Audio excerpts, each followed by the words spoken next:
Sebentar lagi mendengarkan firman Tuhan. Mari kita berdoa. Terima kasih Tuhan atas segala kasih-Mu. Engkau ajaib, Engkau perkasa, dan kasih-Mu tidak pernah berubah sampai hari ini. Di mana kami rindu Engkau bicara kepada kami, bagaimana kami setiap saat memiliki sikap yang benar di hadapan Tuhan, sehingga hubungan kami semakin erat dengan Tuhan. Urapi kami semua atas firman-Mu sebentar yang kami dengar. Dalam nama Yesus kami berdoa. Amin. Ya, hari ini firman Tuhan yang kita akan dengar terambil dalam Yohanes pasal yang keempat, ayat 23 dan ayat 24. Saya bacakan ayat ini, tetapi saatnya akan datang dan sudah tiba sekarang bahwa penyembah-penyembah benar akan menyembah Bapa dalam roh dan kebenaran. Sebab Bapa menghendaki penyembah-penyembah demikian. Allah itu roh, dan barang siapa menyembah Dia harus menyembahnya dalam roh dan kebenaran.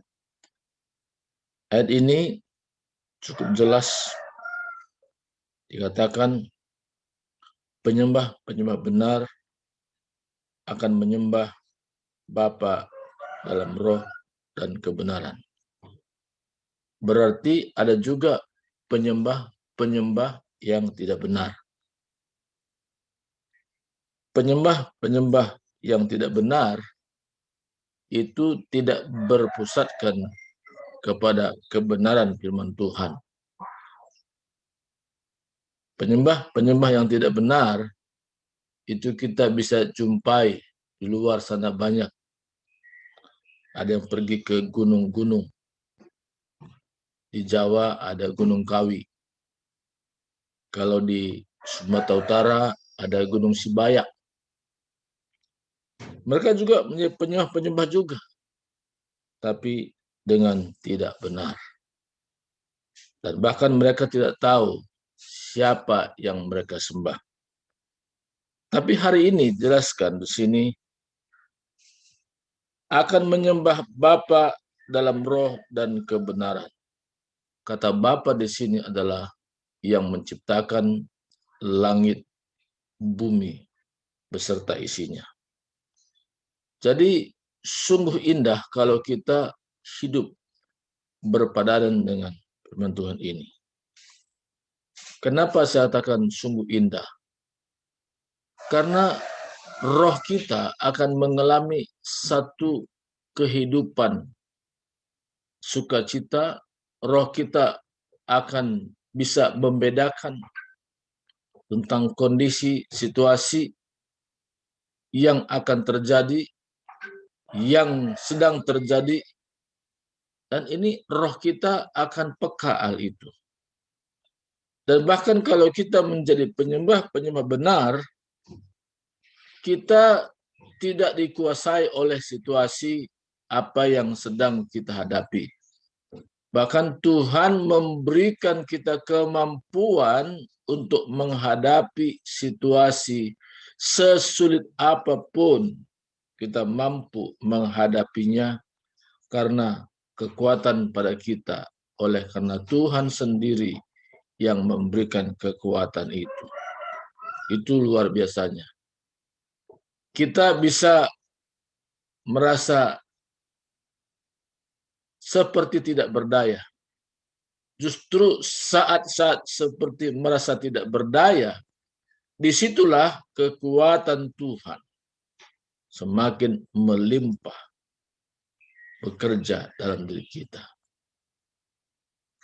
Jadi menjadi penyembah benar itu bukan harus tinggal di dalam kamar atau berjam-jam satu ruangan tertentu. Tidak seperti itu maksudnya. Menjadi penyembah benar itu yaitu posisi sikap hati kita yang terus-menerus berhubungan dengan Tuhan secara roh. Allah itu roh. Barang siapa menyembahnya, harus menyembahnya dalam roh dan kebenaran. Jadi yang bersentuhan yaitu roh kita dengan roh Tuhan, bukan secara fisik. Jadi kalau kita lagi berjalan juga, bisa kita mengadakan penyembahan dengan Tuhan. Walaupun suara kita nggak begitu kedengaran, kadang-kadang suara itu bisa ekspresi dari hati. Tapi ada kalanya kita diam, tapi hati kita sedang menyembah Tuhan. Hati kita sedang membangun satu komunikasi erat dengan Tuhan. Ketika kita seperti bercakap-cakap, seperti kita menyanyi, menyembah Tuhan, apapun keadaan kita, dimanapun kita, apapun situasi kita, dan kita bisa merasakan itu. Ada kalanya saat kita duduk, kita bisa menyembah Tuhan. Dan kita tidak bisa suatu ketika membendung air mata kita, tapi air mata yang keluar itu air mata sukacita. Dan kita berkata dalam hati, sungguh indah bersamamu Tuhan. Engkau adalah ajaib. Engkau adalah perkasa. Tidak ada yang bisa dibandingkan dengan apapun dalam dunia ini. Engkau satu-satunya Tuhan yang aku sembah dan aku muliakan sepanjang hidupku. Dan sikap hati seperti ini kita sudah menyembah Tuhan. Dan kita bisa mengalami lawatan Tuhan yang luar biasa sehingga kita bisa kuat. Kita kuat menghadapi bermacam-macam hal dalam dunia ini. Kita mampu melewati yang namanya kesukaran dalam dunia ini. Kita mampu menghadapi semuanya itu karena kekuatan Tuhan bekerja melalui roh kita. Roh kita dengan roh Tuhan ada satu kesatuan yang luar biasa. Dan ini memang sulit untuk diungkapkan dengan kata-kata. Tetapi kalau orang yang memahami bagaimana menyembah Bapa dalam roh dan kebenaran, dan dia punya pengalaman benar-benar di situ, dia berkata, amin. Terima kasih Tuhan. Karena menyembah Bapa dalam roh itu bukan secara pengetahuan, bukan dengan akal budi, tapi menyembah Bapa dalam roh dan kebenaran itu adalah kehidupan kita yang terdalam, sikap hati yang terdalam, yaitu roh kita. Begitu merindukan untuk bersekutu seperti air, ya, di mana rusa di situ merindukan air. Air itu sangat dirindukan oleh rusa. Demikian juga kita merindukan seperti itu sikap hati kita. Nah, Tuhan mau kondisi keadaan seperti itu ada di dalam hati kita. Waktu kita menyembah Tuhan, ada kalanya Tuhan juga bisa berbicara secara pribadi. Apa yang menjadi kehendak Tuhan kita lakukan. Apa yang menjadi maunya Tuhan kita lakukan. Dan kita seperti bercakap-cakap antara Bapa dengan anak. Ini sungguh luar biasa. Sehingga kita tidak merasa seorang diri, walaupun situasinya kita seorang diri. Tapi secara alam bawah sadar kita bukan seorang diri. Kenapa? Karena Tuhan yang kita sembah dalam roh dan kebenaran. Sesuai dengan janjinya, aku tidak pernah membiarkan engkau. Aku sekali tidak meninggalkan engkau. Tapi aku tetap setia bersama dengan engkau. Dan janji ini betul-betul kita mengalami secara alam bawah sadar kita. sehingga kita bisa kuat. Tidak ada sesuatu yang sulit yang kita hadapi. Karena bagi Tuhan tidak ada yang sukar. Sehingga kita pun sebagai pengikutnya, kita juga punya pengalaman bagaimana Tuhan memberikan kita kekuatan, kemampuan, kesanggupan dari banyak hal. Saya sebagai pribadi, sebagai hamba Tuhan, saya mengalami sendiri itu. Kalau dulu saya berpikir kalau menyembah Bapa dalam roh dan kebenaran itu harus memiliki ruang khusus, waktu khusus. Tapi dengan proses berjalannya waktu, bahwa hubungan kita dengan Tuhan itu tidak dibatasi oleh ruang dan waktu.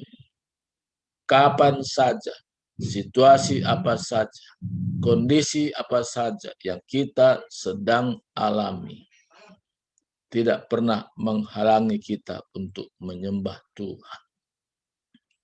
Ini yang Tuhan berikan pengertian kepada saya. Sehingga walaupun saya ada di satu tempat, apakah itu di tempat ramai, sementara duduk, saya bisa menyembah Tuhan. Apakah saya dalam posisi berdiri di kereta api, saya bisa menyembah Tuhan.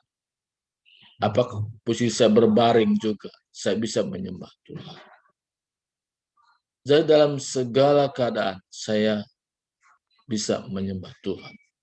Karena Tuhan itu tidak dibatasi oleh ruang dan waktu. Kapan saja kita bisa berkomunikasi, menyembah Tuhan, mengungkapkan dari isi hati kita bagaimana Dia besar, Dia ajaib, Dia perkasa, dan tidak ada yang sama seperti Dia.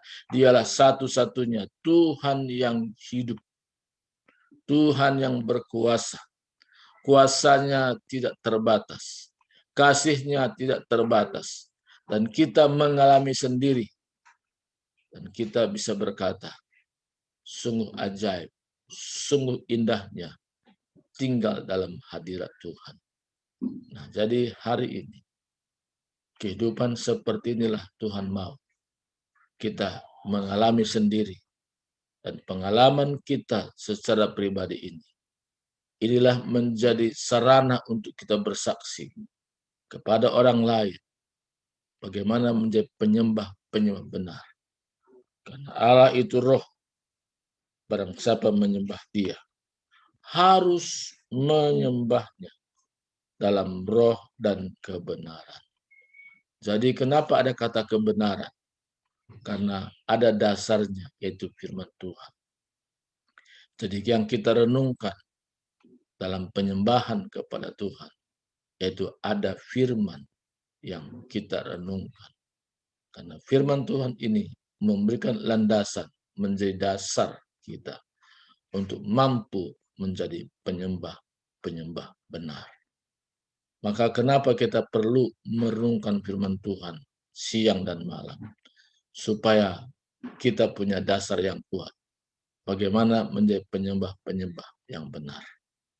Inilah firman Tuhan hari ini. Kiranya firman Tuhan ini menguatkan kita, mendorong kita, dan semua menjadi penyembah yang benar. Tuhan memberkati kita. Kita berdoa. Terima kasih Tuhan.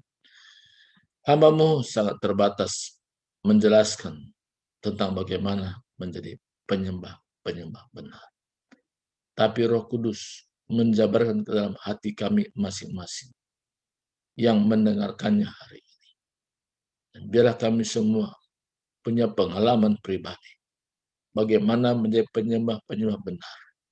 Sehingga ada kekuatan ekstra, kekuatan yang kami alami mengarungi hidup sekarang ini. Dalam menghadapi situasi sekarang ini, kami tetap tegar di masa-masa yang sukar. Tapi bukan kekuatan kami, tapi kekuatan Tuhan saja yang melimpah-limpah ketika kami memiliki sikap menjadi penyembah yang benar. Terima kasih Tuhan. Terpujilah nama-Mu pada saat ini.